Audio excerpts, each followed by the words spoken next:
The woods at the edge of town were quiet at dusk, the kind of quiet that made your thoughts louder. Amara walked that path every evening, not because she liked it, but because it was something to do. She kept her hood up, hands deep in her pockets, headphones in her ears. There was no music playing, hadn't been for weeks. It just helped people leave her alone. That evening, something was different. Just past the bend where the trees thickened, she noticed it. A car crashed into a tree. Half hidden by overgrown branches, smoke drifted in thin lines from the hood. Her first instinct was to keep walking. It wasn't her problem. Nothing ever was. But she stopped anyway. Inside the car, a woman sat slumped in the driver's seat. Blood was on her forehead, not much, but enough. Amara knocked once, gently, on the glass. The woman turned her head. Their eyes met. Something passed between. Then, not fear, not panic, just surprise. Like neither had expected to see another person today, the window rolled down halfway. "You live around here?" the woman asked, her voice hoarse. "Kind of," Amara said. Her voice was flat, cautious. The woman looked at her carefully, then asked something strange. "Do you ever get tired of being invisible?" It caught Amara off guard. She blinked, said nothing, then opened the door and helped the woman out. They sat together on a fallen log nearby, waiting for a tow truck the woman had called just before the crash. The woman's name was Claire. She looked out of place. Expensive boots, a coat too clean for the woods. Amara sat beside her but angled her body away. She didn't like people asking questions. Claire tried anyway. "Are you always out here alone?" Amara didn't look at her. "Are you always driving into trees?" It wasn't a joke, but Claire let the words hang in the air like one. She didn't push back. Just nodded, eyes on the fading light. "Not always," she said. "Just today." They sat in silence. A deer stepped into the clearing, pausing on the path. Its ears twitched, then it vanished into the trees. "My mom used to say deer meant safe passage," Amara murmured, not really intending to speak. "Like, if they crossed your path, you'd be okay." Claire looked over gently. She didn't respond. Amara's voice was softer now. "She left 3 years ago, said she'd be back. I waited for 2 birthdays, stopped." Claire didn't touch her, didn't offer advice. She just looked at her, really looked. Then said quietly, "I left too, but it wasn't brave. It was just easier." The tow truck lights appeared in the distance, growing brighter. Neither of them moved, yet the next day, Amara walked the same path. The car was gone, but the memory lingered. Claire's coat was still around her shoulders. She wore it like a question she hadn't asked. Later that week, she found Claire sitting outside a bookstore, scribbling in a leather notebook. She didn't wave, just looked up and nodded. Amara sat beside her without a word. They saw each other. Often after that, sometimes by accident, sometimes not. Claire started leaving coffee cups on the bench. Amara never thanked her, but she never left them behind either. One night they sat in a corner booth at a quiet diner. Rain tapped gently on the windows. Claire was writing. Amara was doodling on a napkin. "You're not from here," Amara said.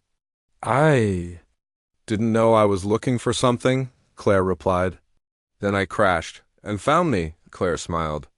"Maybe just found stillness." They didn't talk about the big things, not often, but the air between them felt lighter with every meeting. On the morning of Amara's 18th birthday, she walked the path again. On the same log where they first sat, something was waiting, a wrapped package. Inside was a blank sketchbook, a photo of the deer that had crossed their path, and a note in Claire's handwriting, "Safe passage.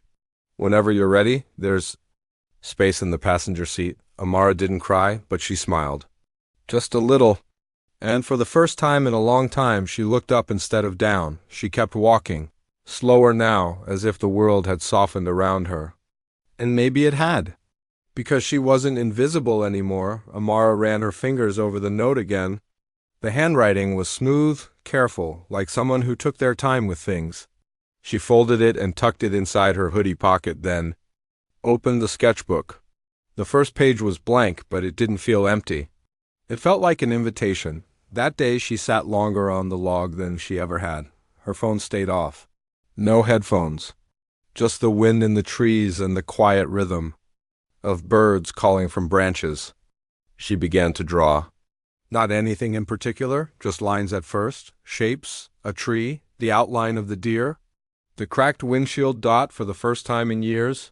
She didn't feel like she had to rush anywhere or defend herself from the world. Later. That week, Amara walked into the bookstore where Claire had been sitting before. The bell above the door jingled. It smelled like old paper and something sweet, maybe cinnamon. Claire wasn't there. But behind the counter, the shopkeeper handed her a package wrapped in brown paper. She said you might come in. Inside was a paperback book, The Little Prince. A note inside read, "For the quiet ones who see with their hearts." No name. Just a small, hand-drawn star in the corner of the page. Amara smiled, really smiled, and it surprised even her. They met again a few days later on the bus. Claire had moved into a small apartment above the post office, painting the walls white and letting in too much light. She was carrying 2 cups of tea and sat down beside Amara without asking. "You look different," Claire said softly. "I feel lighter." Claire handed her one of the cups. "Good, the world's heavy enough." They didn't talk much on the ride. But when Claire's stop came, Amara reached out and held her wrist for just a second. "Thanks," she said. "For what?" "For not fixing me," Claire smiled, then stood. "You were never broken." The bus pulled away, and Amara watched her disappear into the brightness of the street, her coat flaring behind her like a quiet flag. Over the following months, Amara began to return to the world she had once slipped away from. She took up a part-time job at the bookstore, started drawing in public little scenes, people in motion. She still walked the path in the woods, but now sometimes Claire walked beside her. They talked about little things. The way the leaves crunched underfoot. The way people change when they think no one is watching. Sometimes they didn't talk at all. But their silence was no longer empty. It was safe. There was no big moment. No announcement or revelation, just presence. A slow unfolding. 2 people carrying their own griefs, slowly choosing to share the weight. One evening in early spring, Claire handed Amara a small box wrapped in soft fabric. Inside was a set of keys to her car. "You drive now," Claire said. "It's your turn to take the wheel." Amara laughed, actually laughed, and it caught in the air like birdsong dot as they sat in the car. Amara looked over at Claire, hand on the ignition. "I never thought I'd get out of here," she whispered. "You were never stuck," Claire replied. "You just needed someone to see the road with you." And as they pulled away from the edge of the woods, the trees parted just enough to let the sun spill through. The road was still winding, still uncertain, but it no longer felt lonely, Dot. It felt like beginning. They didn't leave town right away. There was no dramatic road trip, no runaway plan. Just small days stitched together, slow mornings, shared routines, silences that no longer needed filling. Claire took a job at the local library. She said it felt right to be around quiet people and worn-out stories. Amara kept drawing. She filled the sketchbook Claire had given her, page by page, not with perfect art, but with the little things she never wanted to forget. The shape of Claire's chipped mug, the curve of the bookstore window, the deer she once believed was a sign. On Tuesdays they'd sit in the same booth at the diner. The waitress stopped asking for their order. Tea for Claire, hot chocolate for Amara. They never stayed long, but they always left together. Sometimes they spoke about leaving, other towns, other skies, but there was no urgency. They were still learning what it meant to stay in a moment, in a connection, in a life you didn't have to escape from. One evening, Amara brought Claire to the trailer where she'd been living. She hadn't shown anyone before. It was small, cold, quiet, just a mattress on the floor and a makeshift shelf of paperbacks. Claire didn't say anything. She just walked inside and sat on the edge of the bed, looking around slowly. "It's not much," Amara said, hands in her sleeves, "but it was mine." Claire looked at her, eyes soft.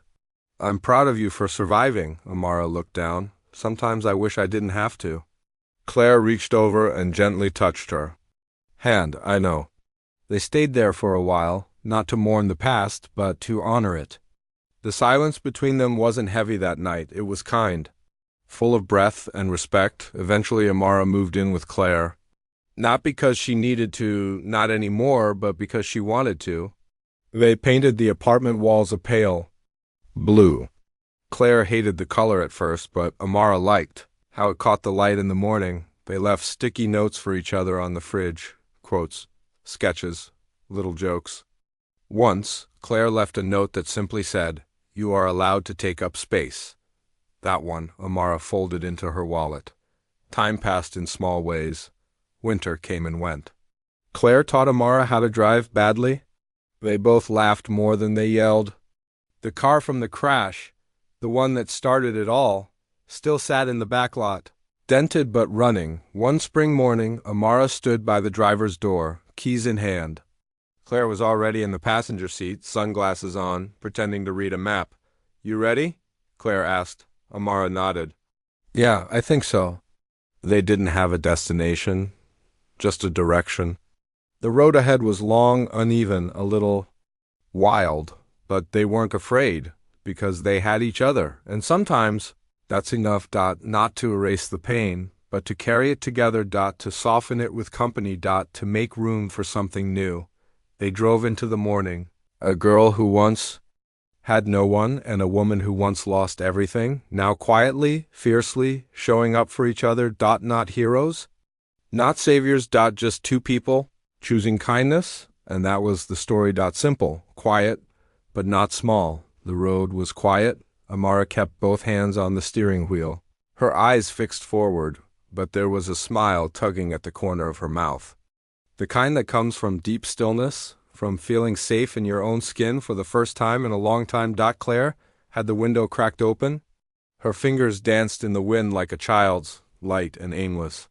She hadn't done that in years. For once, she wasn't thinking about where they were going, only about who she was going with. They stopped in a small town by the coast, a place with chipped paint on storefronts and locals who nodded as if they'd always been there. Claire found a bookstore tucked between a bakery and a laundromat. Amara wandered off to the water. They agreed to meet back in an hour. No rush, no checking in. Just trust. At the beach, Amara walked barefoot on the sand, sketchbook under her arm. The waves moved in slow, steady breaths. She sat on a piece of driftwood and began to draw, not the ocean, but Claire's hand, the one she'd seen out the car window. It had meant something to her, that open hand.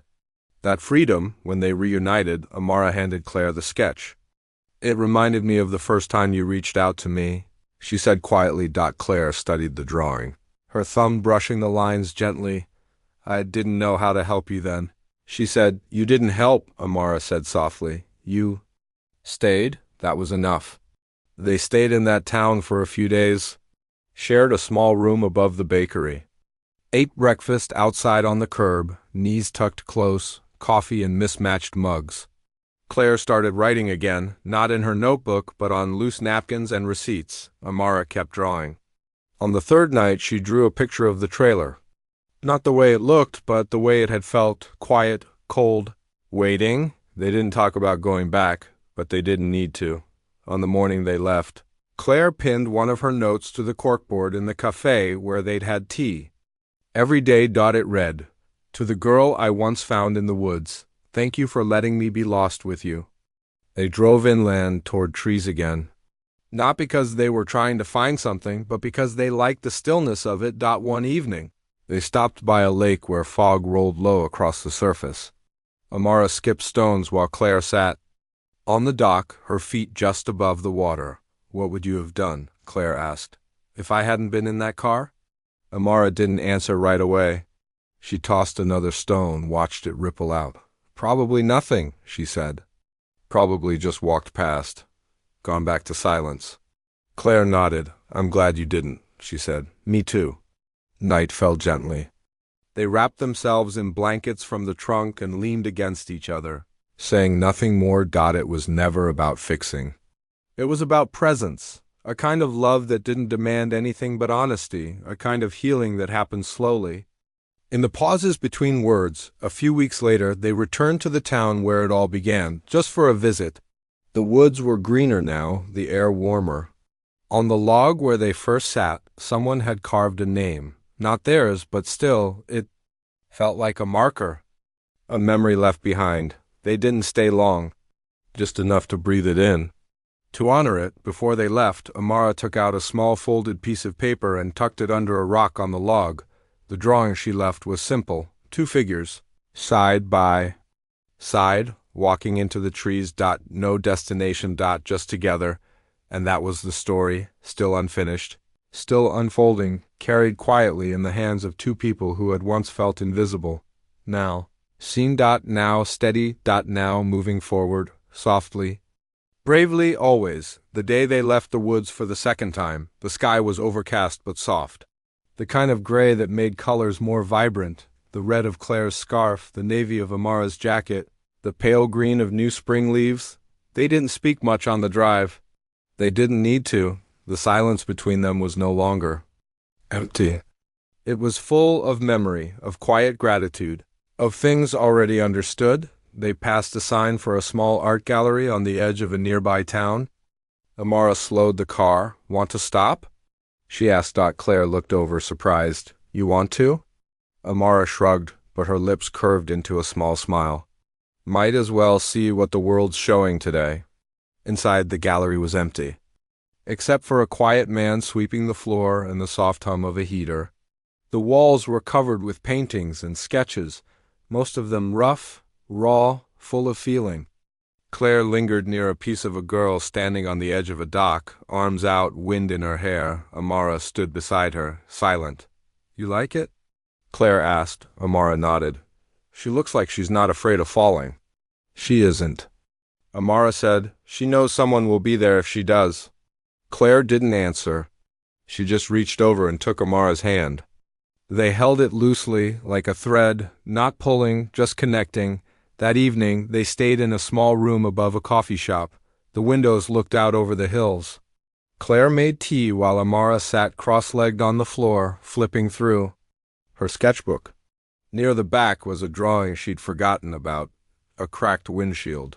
Branches framing a startled face behind the glass. She handed it to Claire. Do you ever think, Amara asked softly, how weird it is that I found you like that? Claire looked down at the page. Her thumb brushed the corner. I don't think I found you in that moment, she said. I think I remembered you. Amara tilted her head. What do you mean? Claire leaned back, her voice gentle. There was something about you. Even then. A stillness, the way you looked at me. It felt like I'd met you before, not in this life maybe, but somewhere. Amara smiled, not wide, but real. Maybe we were both just waiting. Maybe we still are, Claire said. They drank tea on the windowsill, legs tucked close, watching headlights flicker down the road below like fireflies. The world was still, but not stuck. Days passed. Then weeks. Some were soft. Some were hard. They had small disagreements, over directions, over dinner, over nothing at all, but even in silence, they stayed close. They had learned how to remain. Amara started mailing her drawings. She sent one to the bookstore, one to the waitress. At the diner, one to the shopkeeper who had handed her Claire's note. None of them wrote back. That was okay. The giving was the point. Claire, too, began writing again, not to escape, not to explain, just to name things. She filled small pages with fragments, the smell of Amara's hair after rain, the sound of her breath when she's dreaming, the way healing doesn't make a sound but still moves. One morning, Amara woke early and found Claire outside on the porch, wrapped in a blanket, watching the sunrise. Couldn't sleep? Amara asked, settling beside her. Claire shook her head. Didn't want to miss this. They sat shoulder to shoulder. No words for a while, then Claire said, You know, we never really talk about the future. Amara looked at her. Does that worry you? Claire shook her head slowly.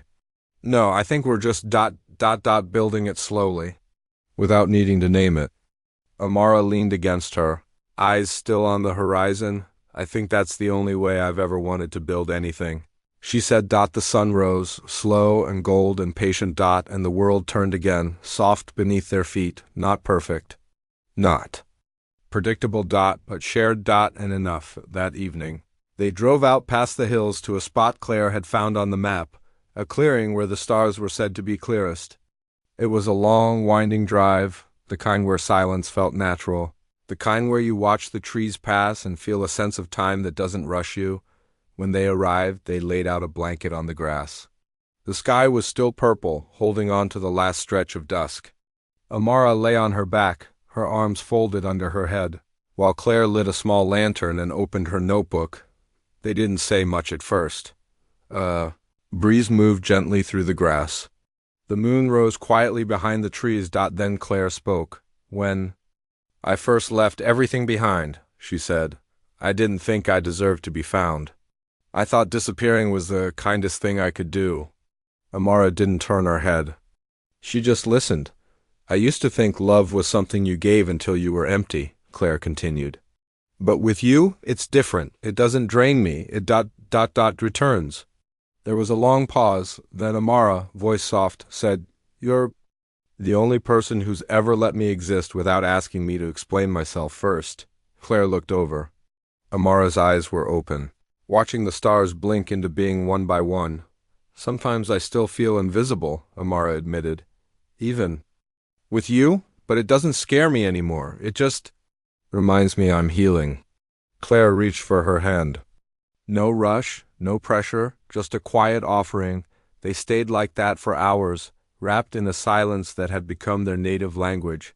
Later that night, when they drove back into town, Amara asked Claire if she remembered the first thing she ever said to her. Claire smiled. Do you ever get tired of being invisible? Amara nodded. I didn't realize then how tired I really was. She glanced over, her voice low but steady. I'm not tired anymore. The days that followed were ordinary. But now ordinary felt sacred. They learned each other's patterns, how Claire hummed when she folded laundry, how Amara needed quiet in the mornings, how they both loved the smell of rosemary and rain. They argued sometimes, not often. But when they did, it never felt like leaving was on the table. That was new. That was rare. They returned to the woods again that fall, not out of nostalgia, but because it had become part of them. A place that held a beginning they sat on. The same log. It had aged, softened at the edges. Claire ran her fingers over the carving someone had left. Amara pulled a folded paper from her coat pocket. It was another drawing. Two silhouettes, side by side, facing the woods. One carried a lantern. The other held nothing but looked toward the light. Claire held it in both hands, tracing the lines. You're the lantern, she whispered. Amara shook her head, smiling gently. No, you are. They left the drawing under the rock again, a new piece. In the same place. Not to hold on, but to give back. To say, we were here. And we're still going. That winter, Claire asked Amara a quiet question as they walked through town, snow falling around them in soft spirals. Do you ever think this is it? Amara looked at her. What do you mean? This this little life, these quiet days, do you think this is enough? Amara thought for a moment, then said, It's not just enough. It's everything. Claire exhaled. That kind of breath. That feels like release. Like warmth returning to a place inside you that forgot how to hold it. They kept walking, two people. One lantern. No map. Only trust, only time, only this soft, shared unfolding of life. And that was the story, still being written, still held between them. Gently, fully, quietly, spring crept in without asking. The trees outside their apartment bloomed with white blossoms that looked like snow, and the smell of early rain lingered in the hallway. The coffee shop downstairs reopened its patio, and Claire and Amara sat there sometimes with their notebooks and tea, saying very little, watching the world reawaken. They had fallen into a rhythm. Not a routine exactly, but a soft kind of gravity that pulled them toward the same places, the same silences. Some mornings, Claire would write while Amara sketched. Other days, they simply sat beside each other, shoulder to shoulder, letting the quiet hold them. Time no longer felt like something they were racing against. It felt like a place they lived inside together. One afternoon, Claire brought home a box of old postcards she found at a thrift shop. She spread them out across the floor and invited Amara to choose any she liked. What for? Amara asked, kneeling beside her. I thought we could write letters we'll never send. Claire said. Amara considered that, then nodded. So they did. Each night that week, they picked a postcard and wrote something, a memory, a fear, a wish. Not to each other, but to the versions of themselves they had once been. Sometimes they read them out loud. Sometimes they folded them and tucked them into books like secrets. One card had a faded photo of a lighthouse. On it, Amara wrote, "I used to think no one would ever find me. But now I know someone already had, even before I believed I deserved it." Claire didn't speak when she read it. She just reached over and rested her hand over Amara's. They left that postcard on the windowsill. Let the light touch it every morning. One weekend, they took a train to a nearby city, bigger, busier. It felt strange at first. The crowds, the motion, but they held on to each other. A gentle kind of anchor. They visited a museum filled with quiet exhibits, letters from strangers, shoes of travelers, scraps of unfinished songs. It felt like a place built for people who understood fragments. Claire paused at a display of old journals and whispered, "We're all just trying to be known." Amara, standing beside her, replied, "And still hoping to be loved after." That night, in the hotel room, they lay side by side on a small bed, facing opposite directions but reaching behind to touch each other's hands. "I think I used to dream of something louder," Amara said quietly. "Big love, big change, big escape. And now?" Claire asked. "Now I dream of mornings like this," Amara said. "Of staying. Of someone knowing my silence and not trying to fill it." Claire turned onto her side, looking at her. That's the kind of love that stays," Amara nodded. "And the kind I never knew I could have." Back home, the days kept passing. Claire started leaving small notes for Amara again, not because she had to, but because she loved the ritual of it. On the bathroom mirror, "You are still becoming." On the inside of Amara's sketchbook, "There is no rush." Amara returned the notes in her own way, sketches left on Claire's pillow, corners of receipts marked with drawings of open doors, rising suns, 2 pairs of shoes left at a doorstep. One evening, after dinner, they danced slowly in the kitchen, no music playing, just the sound of rain outside and the hum of the fridge. Amara rested her head against Claire's shoulder. "You saved me," she whispered. Claire shook her head gently. "No, I just didn't walk past," Amara smiled. "That was enough. Some stories don't end. They don't peak. They unfold, like a hand slowly opening, like breath settling in the chest, like love that doesn't need a name to be real. This story, theirs, was still growing, quiet and brave, one shared moment at a time, and that was everything."